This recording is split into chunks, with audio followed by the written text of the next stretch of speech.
नमस्कार, daily update में आपका बहुत स्वागत है। आइए नजर डालते हैं आज की ताजा तरीन खबरों पर। नाइजीरिया में भयानक सड़क हादसा, बसों की टक्कर में 37 लोगों की मौत, 4 दिनों से तीसरी बड़ी घटना। अफ्रीका के सबसे बड़े आबादी वाले देश नाइजीरिया की खराब रखरखाव वाली सड़कों पर दुर्घटना आम बात हो गई है, जो बड़े पैमाने पर तेज गति और यातायात नियमों की अवहेलना के कारण होती है। आपकी पाप धोते धोते यमुना भी मैली हो गई है। दिल्ली सरकार पर बीजेपी का जोरदार हमला, सत्येंद्र जैन का जिक्र। एमसीडी चुनाव से पहले ही आम आदमी पार्टी और बीजेपी दोनों पार्टियां एक दूसरे पर हमलावर हो गई हैं। बीजेपी ने कहा है कि आप लगातार धोखे देने का काम कर रही है और जेल में होने के बाद भी सत्येंद्र जैन को पद से नहीं हटाया गया है। दिल्ली में परिवार को मौत के घाट उतार रहा था युवक, मदद के लिए चिल्ला रही थी बहन। पड़ोसी ने बयां की दिल्ली के हत्याकांड की कहानी।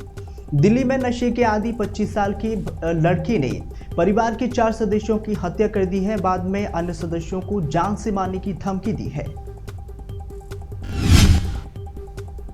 2 साल पहले ही श्रद्धा को मारना चाहता था आफ्ताब, काटकर फेंकने की दी थी धमकी। आफ्ताब का परिवार भी जानता है कि वो श्रद्धा को मारता पीटता था और आफ्ताब 2 साल पहले ही श्रद्धा को जान से मारने की धमकी और काटकर फेंकना चाहता था। भारत जोड़ो यात्रा में शामिल होंगे फारूक अब्दुल्ला, बोले एकजुट रहना समय की मांग। दक्षिणी भारत से शुरू हुई राहुल गांधी की भारत जोड़ो यात्रा अब हिंदी प्रदेशों में प्रवेश कर रही है। अभी ये यात्रा मध्य प्रदेश तक पहुंच चुकी है और राजस्थान की झालावाड़ में 3 दिसंबर को पहुंचेगी। बीजेपी नेता ने बीफा वर्ल्ड कप के बहिष्कार की मांग की है, कहा जाकिर नाइक किसी आतंकी से कम नहीं है। बीजेपी नेता का दावा है कि ऐसे समय में जब दुनिया वैश्विक आतंकवाद से लड़ रही है, तब नाइक को एक मंच देना एक आतंकवादी को कट्टरपंथ और नफरत फैलाने के लिए एक मंच देने के समान है। अमेरिका में वर्जीनिया में फायरिंग, 10 की मौत। अमेरिका में वर्जीनिया में सामूहिक गोलीबारी में 10 लोगों की मौत हो गई है और मीडिया रिपोर्ट के मुताबिक ही इस घटना में कई लोग मारे गए हैं। बता दें कि फायरिंग की घटना का पता चलते ही एचएसपी पुलिस द्वारा ही शूटर को पकड़ने का प्रयास किया गया है और उस पर फायरिंग भी की गई है।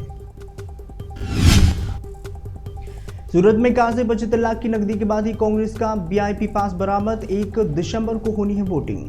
कार में 3 लोग सवार थे। पुलिस को देखते ही एक भाग निकला है, जबकि 2 हिरासत में ले लिए गए हैं। कार में मिली है नकदी को जब्त कर लिया गया है।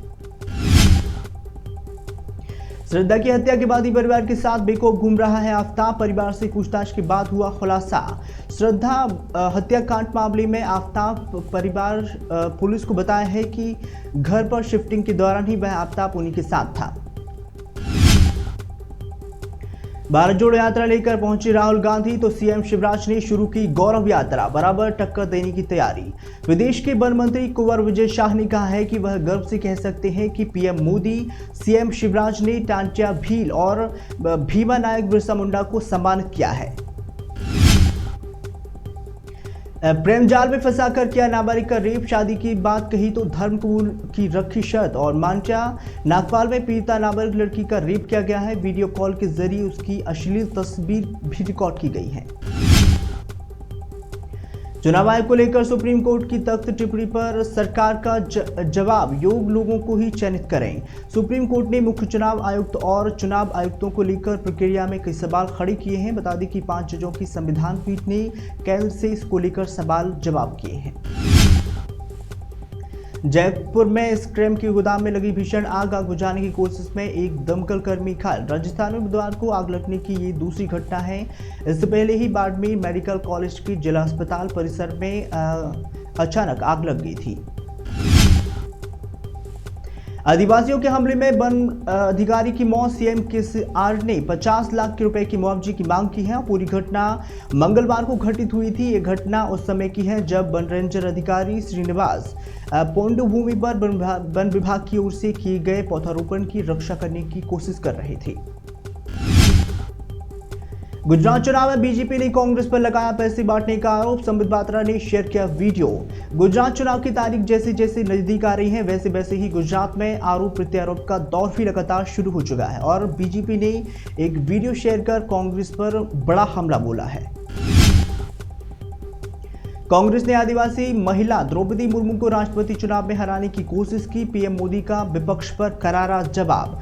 अगले महीने होने वाले गुजरात विधानसभा चुनाव को लेकर बीजेपी ने तैयारी पूरी कर ली है और इस बीच ही प्रधानमंत्री नरेंद्र मोदी गुजरात दौरे पर हैं। यूक्रेन पर रूस का हवाई हमला, अस्पताल में एक नवजात की मौत, मां और डायरेक्टर को मलबे से सुरक्षित निकाला गया। 9 महीने से रूस और यूक्रेन के दौरान ही कई चिकित्सक सुविधाएं भी रूस की चपेट में आ गई हैं। चीन में आईफोन बनाने वाली सबसे बड़ी फैक्ट्री में हिंसक प्रदर्शन, सख्त कोविड नियमों को लेकर गुस्सा। चीन में एक बार फिर से कोरोना का प्रकोप देखने को मिल रहा है। कई बड़े शहरों में लॉकडाउन की स्थिति हो गई है और कारखानों में भी कर्मचारी डर के साए में काम करने को मजबूर हैं। डेली अपडेट में बस इतना ही। ताजा तरीन खबरों के लिए देखते रहिए जन से सरोकार।